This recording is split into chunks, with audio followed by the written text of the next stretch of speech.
C'est un livre qui est en quelque sorte une autobiographie professionnelle. Elle n'est pas personnelle, elle est professionnelle.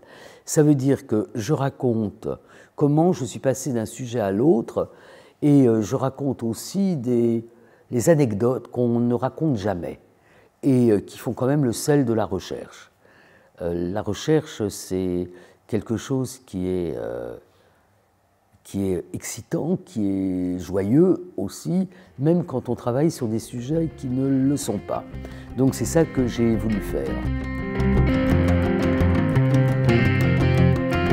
À l'été 1980, je vais à New York pour faire le stage accéléré de Yiddish qui était organisé par le YIVO et l'Université Columbia. Ça se passait à l'Université Columbia. Et j'étais dans un mouvement qui était celui de retrouver mes racines, au Hout, c'était la grande mode à l'époque, mes racines juives, mes racines yiddish. Et pour moi, ça transitait par la figure de mon grand-père, Wolf Wiewiórka. Donc j'allais à la fois apprendre un peu de la langue dans laquelle il écrivait, parce qu'il était écrivain et journaliste, et faire des recherches sur lui dans le grand centre qu'est le YIVO. Et j'ai effectivement trouvé un certain nombre de documents sur lui, et surtout, j'ai découvert le livre du souvenir de sa ville natale, Girardot, ville nommée d'après Philippe de Girard, puisqu'il avait vendu des machines à filer le lin à Alexandre Ier, et qu'avait été installée une ville de filature, une fabrique, et qu'à côté de la fabrique, liée à la fabrique, s'était installée une relativement petite communauté juive. Et quand je suis rentré de New York, j'ai abandonné l'idée de faire la biographie de mon grand-père, puisque j'en étais pas capable à l'époque. Et j'ai été obsédé par cette question des livres du souvenir. J'ai trouvé que ces livres étaient incroyables, puisque c'était des livres, plusieurs centaines, presque 400, qui avaient été écrits par les survivants des Stettler ou des villes d'ailleurs, de Pologne surtout, en yiddish, pour raconter l'histoire de la ville et raconter comment elle avait été anéantie. Donc, je suis allé immédiatement après mon retour de New York, puisque j'ai retrouvé, enfin je n'ai pas retrouvé, l'archive s'est retrouvée, je suis allé 17 rue Geoffroy-Lanier au Mémorial, à Paris. Et puis j'ai fait avec Isrok Niborski, qui a enseigné longtemps le yiddish ici à Martin Buber, je crois. Nous avons fait ce premier livre qui s'appelait Le livre du souvenir, Mémoriaux juifs de Pologne. C'est à Bruxelles, au CCLJ, où il y avait à l'époque une jeune femme qui s'appelle toujours Evelyne Pravidlo, et c'est elle, je ne sais pas comment elle a eu cette idée, qui m'a invité à présenter, pour la première et dernière fois d'ailleurs, c'est la seule présentation, les livres du souvenir. Donc ma première présentation de livre, elle a été au CCLJ à Bruxelles. Après cette première présentation, quand a été organisé un grand colloque, je pense que ça devait être un des tout premiers colloques sur la mémoire, j'ai été invité à participer à ce colloque organisé par le CCLJ. Et pour moi, c'était très impressionnant. Vous avez retrouvé le programme du colloque dans la revue Regard. Et moi, j'étais modestement professeur de lycée au lycée Voltaire. Et il y avait des gens beaucoup plus importants que moi à ce colloque. Et le lien entre le CCLJ et le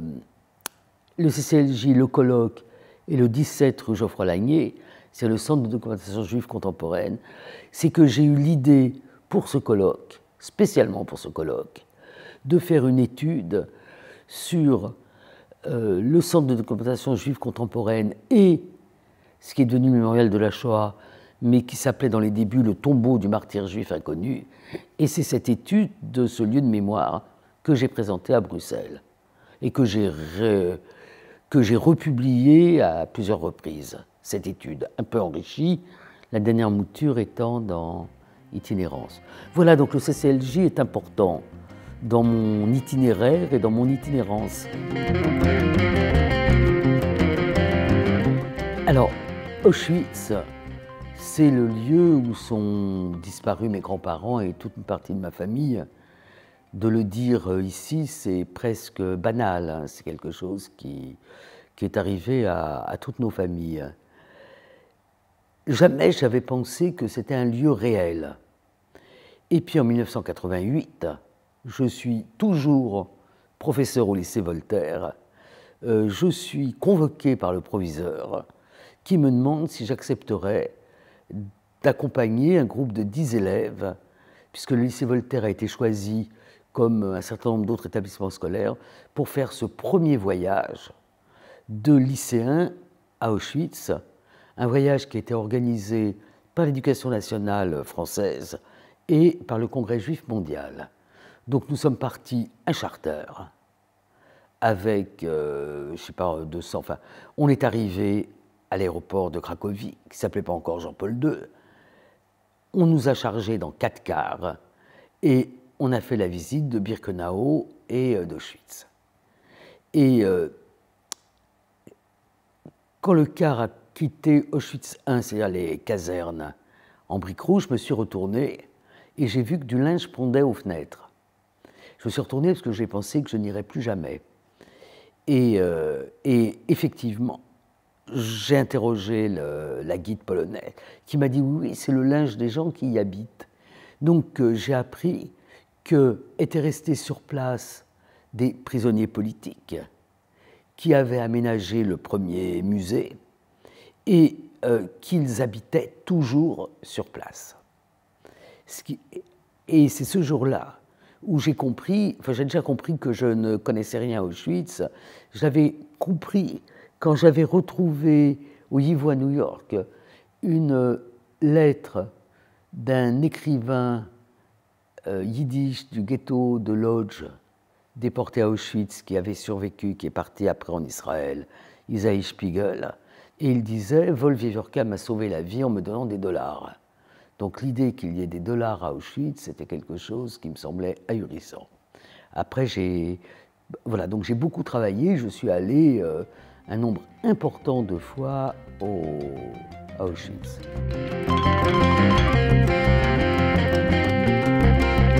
Jérusalem, dans mon itinéraire d'historienne, c'est le procès d'Adolf Eichmann.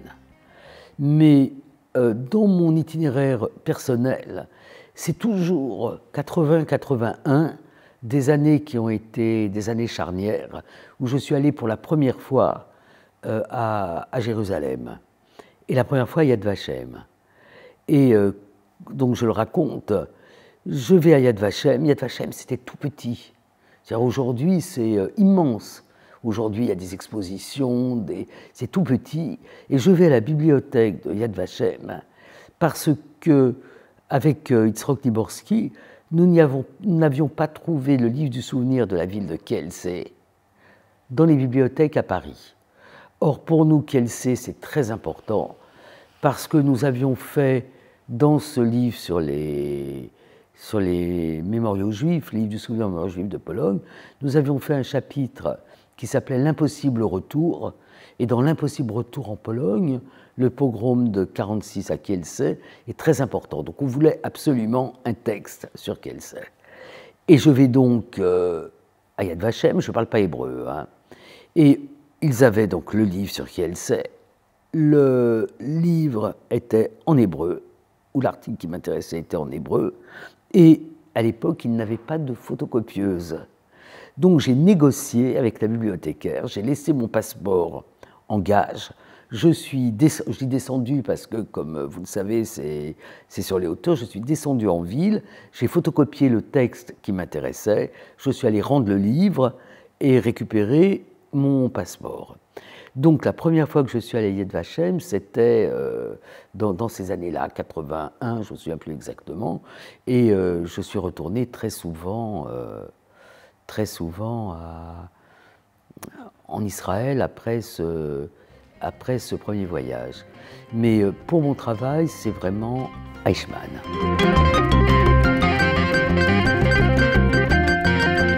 Bon, je considère qu'il y a deux grands procès internationaux qui sont vraiment deux lieux de mémoire, c'est-à-dire dont la mémoire est global, mondiale, internationale. C'est Nuremberg, sur lequel j'ai aussi travaillé, et c'est Eichmann.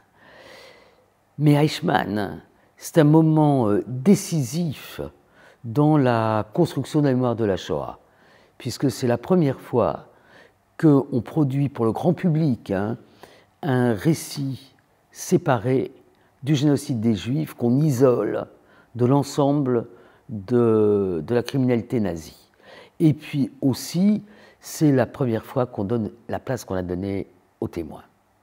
C'est-à-dire que le procureur israélien Gideon Osner a décidé qu'il allait faire raconter toute l'histoire de l'arrivée de Hitler au pouvoir jusqu'à la capitulation nazie par des témoins.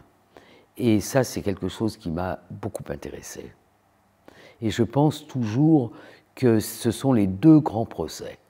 Et que les autres procès, Barbie 87, Touvier 94, Papon 98, Francfort en Allemagne 63-65, ce sont des procès qui sont importants dans l'histoire des pays, mais qui n'ont pas l'envergure mondiale qu'ont eu les procès de Nuremberg ou d'Eichmann.